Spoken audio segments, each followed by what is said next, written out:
Revolutionary chic, got the beret so sleek, black jacket too, ladies can't get enough of you, cool is what you get, all the young men wanna be where you live. I watched this 3 times. 2 cars worth of police officers rolling up on 3 black men who are armed, and the lead black man reading them for filth, quoting the civil code that allows him to do open carry as long as his finger is not on the trigger, chastising the black police officers for basically being coons who work for the slave catchers. And in the end, the police just drive off. It was me pumping my fist and saying, right on, because it's seductive. I am a plus 50 lifelong gun control advocate, and this is still seductive. And I'm concerned about just how seductive it is to young black men. My desire for gun control isn't just from a policy position, it's deeply tied to my desire for Black liberation. A gun for Black Americans is not an empowerment tool, it's a trap. Systemic racism, completely real, and it causes toxic stress. Toxic stress increases the likelihood of depression, and depression combined with a gun in the home ends up being a lethal combination. Men who have guns in their homes are 8 times more likely to die by suicide. Women who have guns in their homes are 35 times more likely to die by suicide. And here's an alarming stat. Between 2014 and 2023, the percentage increased by 245 of Black youth committing suicide by gun. I know for women, there's this myth that a gun in the home offers protection. That's exactly what it is, a myth. 78% of Black women who are murdered by guns. And half of those are murdered by an intimate partner. A gun in the home where Black woman lives ends up being a threat to her instead of a form of protection. There is a mystique, especially surrounding the Black Panthers, of the gun-toting revolutionary, but that mystique is a myth. The hard truth is that in the United States, the state will always outgun the revolutionary. Always. I was in high school in 1985 when the city of Philadelphia bombed the row house in which the MOVE movement lived. Killed 11 people, destroyed 61 homes. 5 of the 11 people were kids. The mayor at the time had a special commission do an investigation. The investigation found that the whole setup and planning of the bombing was atrocious. Who went to jail? Nobody. Who got indicted? Nobody. The thing about which the Black Panthers are utterly correct is that the state is as brutal, as anti-Black, and as unconscionable as they say it is.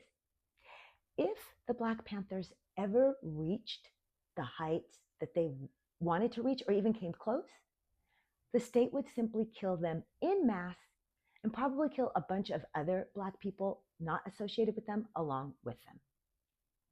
That's the hard truth. So I said that the Black Panthers were seductive. Who exactly is leading this seduction? It's a gentleman, 39 years old, by the name of Paul Laurence Birdsong. Now, I didn't look too deeply, but his online history is a little bit murky. He was trying to be a conscious rapper for a number of years, going by the name Polly Thunda. He claimed that he had collaborative singles with other rappers like Lil Wayne and Snoop Dogg, but I could not find proof of the credits of collabs done with him with them. Um, he appeared in blogs that were SEO driven and set up to look like they were lifestyle and news magazines. Uh, he's attractive. He speaks well. He's an internationalist. He isn't thuggish in any way.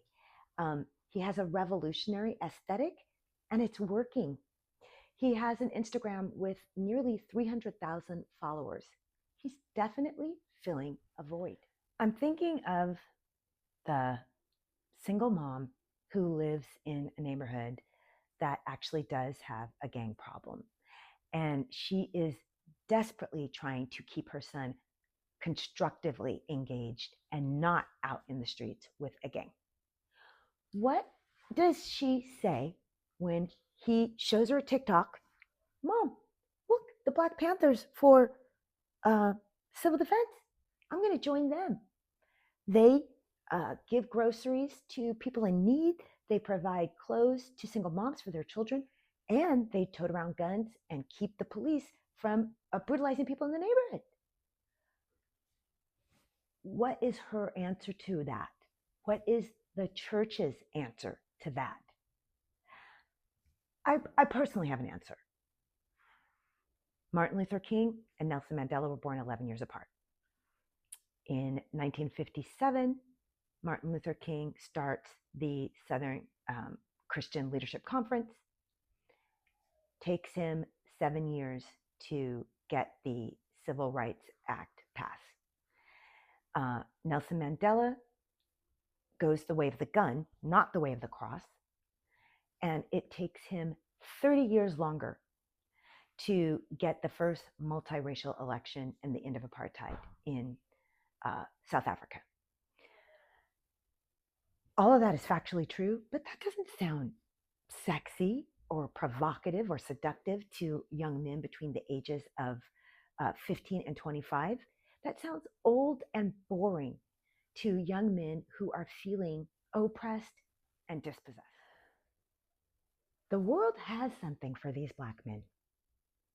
It's looking damn good. It's aesthetic, it's angry, and it's armed.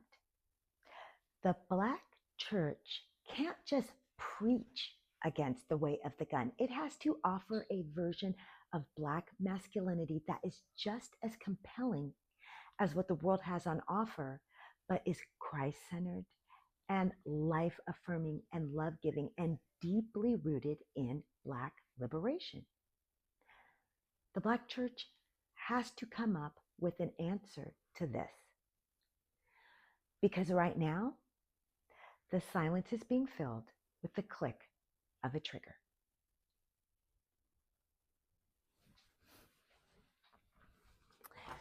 So this video overview actually goes with a much longer and more detailed essay that has all the receipts for what I was discussing. And you can find that linked in the description below. I really hope that if you are an African American of faith and that you have a home church, that you actually share the essay with your pastor. Because I really want to hear what pastors have to say about what the church can offer to that Black mother whose son comes to her saying that he wants to join the Black Panthers for civil defense.